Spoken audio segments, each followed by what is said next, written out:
दोस्तों नमस्कार। आज बात करेंगे भगवाना पहलवान के बारे में। भगवाना पहलवान का जन्म 1885 में नारायण गांव में हुआ था। यह गांव कभी दिल्ली के पास हुआ करता था। अंग्रेजी राज हुआ करता था। 18 साल की उम्र में भगवाना पहलवान पुलिस में भर्ती हो गए।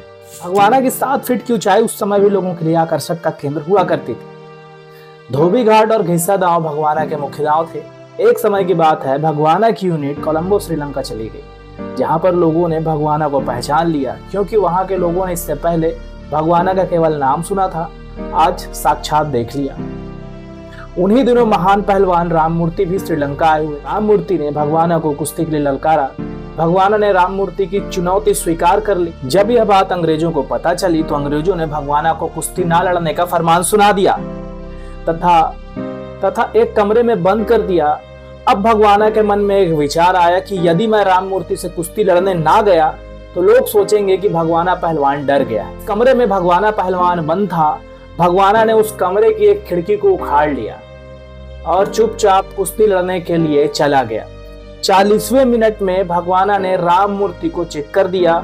उस समय राममूर्ति और भगवाना की कुश्ती पर 5000 रुपए का इनाम रखा गया था, जो उस समय के हिसाब से बहुत ज्यादा था, जो कि भगवाना को दिए गए। साथ ही साथ कुश्ती प्रेमियों ने मिलकर 1700 रुपए इकट्ठा कर भगवाना को भेंट स्वरूप दिया। अंग्रेजों की बात ना मानने का परिणाम यह हुआ कि आज भगवाना को सस्पेंड कर दिया गया। नौकरी छूटने के बाद भगवाना अपने गांव आ गया और शिव मंदिर में ही जो अजमाइश किया करता था। एक दिन भगवाना अपने किसी रिश्तेदारी में जा रहा था। उस समय पैदल के रास्ते हुआ करते थे। भगवाना को रास्ते में प्यास लग गई।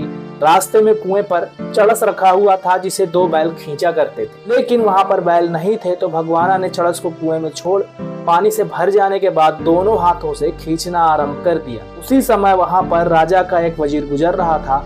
उसने जब 7 फीट भीमकाय भगवाना को चड़स खींचते हुए देखा, वो वजीर भगवाना के पास आया। भगवाना ने चड़स खींचकर पानी पिया व स्नान किया। बाद में वह वजीर भगवाना को अपनी जान पहचान के एक मुसलमान रियासतदार, जो कि कुश्ती प्रेमी था, के पास लाहौर छोड़ाया। भगवाना का ज्यादा दिन लाहौर में मन नहीं लगा और 1 साल के बाद महाराष्ट्र में कोल्हापुर आ गया, क्योंकि कोल्हापुर का महाराज भी कुश्ती प्रेमी था और नौकरी करने के दौरान सस्पेंड होने से पहले कोल्हापुर के महाराज से भगवाना की अच्छी खासी जान पहचान हो गई थी। कोल्हापुर के महाराज ने भगवाना को बहुत इज्जत दी और अपना दरबारी पहलवान घोषित कर दिया। भगवाना उम्र में गामा पहलवान से 15 से 16 साल बड़े थे।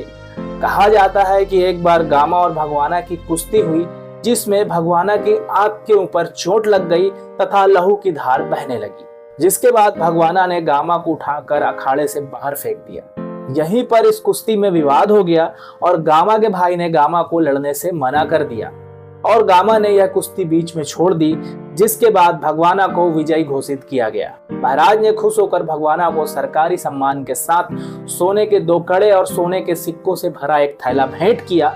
यह घटना राम सिंह रावत की किताब रवा राजपूतों का इतिहास के प्रथम खंड में भी दर्ज है। कुछ दिन बीते थे कि राजा के राज में एक शेर आ गया।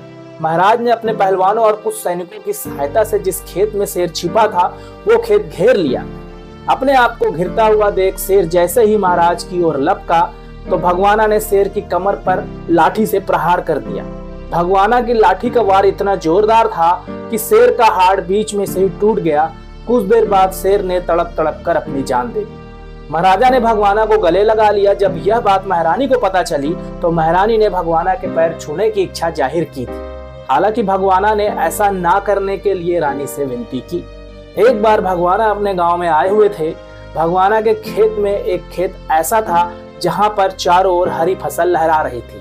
पत्थर की कोहलड़ी को ले जाने में बहुत सारी फसल नष्ट हो जाती थी, तो मौके की नजाकत को देखकर भगवाना ने पत्थर की कोहलड़ी को, जिसे खींचकर 2 बैल चलते थे, उसे कंधे पर रख कर खेत में पटक दिया था।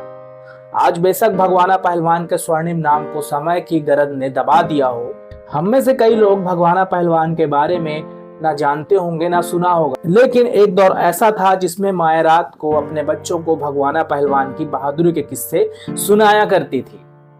आओ मिलकर इस महान योद्धा को नमन करें। वीडियो अगर पसंद आया हो तो लाइक करें और अगर आप चैनल पर नए हैं तो सब्सक्राइब जरूर करें। मिलते हैं किसी और वीडियो में।